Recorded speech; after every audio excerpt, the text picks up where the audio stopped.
everyone, Denise here from Sewlimitless, and in today's video I'm going to talk about this pattern, Simplicity 3011 that I made. It's a jumpsuit pattern, so let's get started. First of all, welcome and welcome back to the channel. If you are new here, my name is Denise, and I want to talk about this pattern, Simplicity 3011. So it is a jumpsuit pattern. And the thing is, it is a pattern for knits. And I say that because I honestly did not realize that. I don't think I realized when I first bought it. I just liked the style because I thought it would be really comfortable, and it is. So the first one I made was an actual jumpsuit.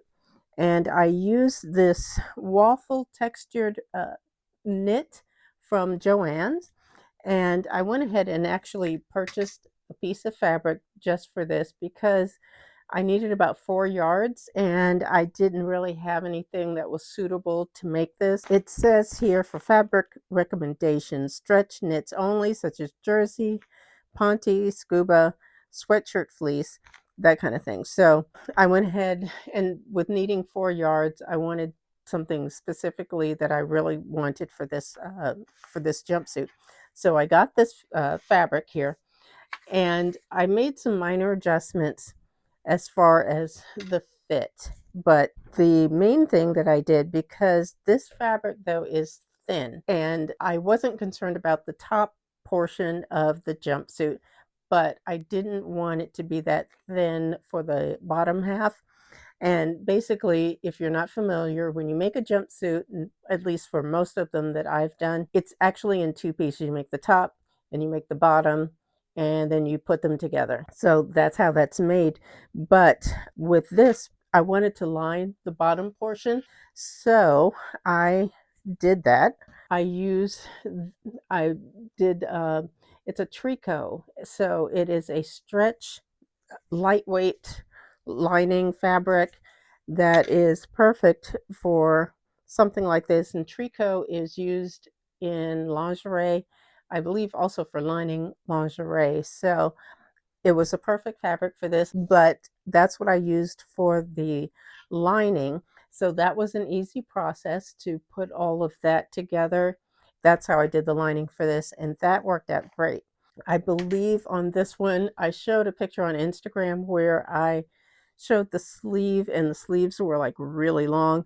So I did have to cut off a couple of inches from the sleeve for that, because I didn't want my sleeves that long, especially since it's got a cuff, which always adds a bit of length anyway. So I did that, and it was the pants were really long at the bottom at the hem. So I did end up cutting off quite a bit on the burgundy pair. I don't remember if I did that actually for the green two-piece. But speaking of the green two-piece set, that is this one here. Now, this fabric is a sweater knit, but it is called a brushed two-tone sweater knit. And I bought this online from Fabric Wholesale Direct. I'll leave you a link because this fabric does come in just some different colors. But this one, like I said, is sage green, and it is very soft. So for the two-piece, all I did with this one is I inserted a zipper. This one is about 12 inches long, and I wanted the zipper long enough to go past this V here. So I just did 12 inches. If you were going to do something like this, if you didn't want it that long, obviously you could do like 8 inch, maybe 6 or 8 inches for the zipper. Or you could, if you were going to make it a jacket, you could just keep it going and get a separating zipper that was the whole length of the front piece that you needed.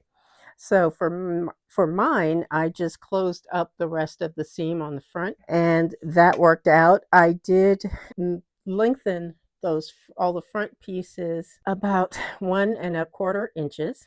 Next time I would do about 2 inches, because I'd rather have it be a little bit longer than a little shorter. I really wanted the top and the pants to overlap some, and they do, but I would next time just make it easier on myself and make it make the top longer, but that worked out. I used 3/4 inch elastic in this one. On the jumpsuit, you've got 3 rows of elastic. On that one, you use a narrower elastic. So that's easy to insert. The pants on this one, on the 2-piece set, the pants, I just raised the waist by 1.25 inches, which worked out great because now they're sort of like a high-waisted sweatpant.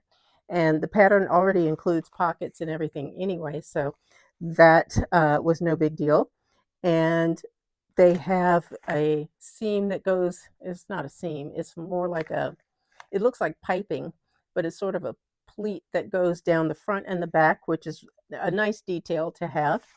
And there is a lot of top stitching. So just be aware of that. Now, with the fabrics that I use, you really can't tell that there's top stitching so much, but I did it anyway. But it's a nice feature. So if you're using more of a solid color fabric, it'll be more noticeable, just so you know. But the pattern is rated average, and I think it's, like I said, fairly easy to put it together. I did have a little bit of an issue just trying to get the zipper on the one-piece one to work, to go in properly, just because it's a knit fabric, and so it was a little wonky trying to get that to go in. And the other thing for both of these was getting this collar piece.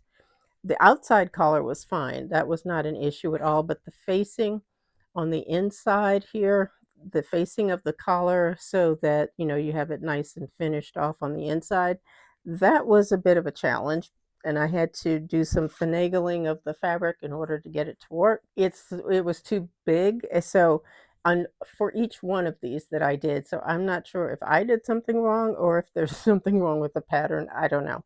But that's just something to be aware of. So it was an easy enough fix for that. But generally, that is it. I personally like the 2-piece set, and I knew that I would. I actually like it in 2 pieces better than I like it as one. At least with the one piece, it does have a front zipper, so it'll be easier to deal with when nature calls and you got to take care of business. But I do like the 2-piece one. It's just more my style, I think. But I am glad I got this pattern, and I really do like it. And I think that if I can get some other fabric, I would like to make it again in 2 pieces. That's just something I would want to do. But otherwise, that's pretty much it. So if you have any questions or comments about this pattern, this video, please leave them down below. Also, give the video a thumbs up, please, and consider subscribing to my channel. And I do appreciate your time. I thank you all for watching. Take care, and I'll see you in the next video. Bye-bye.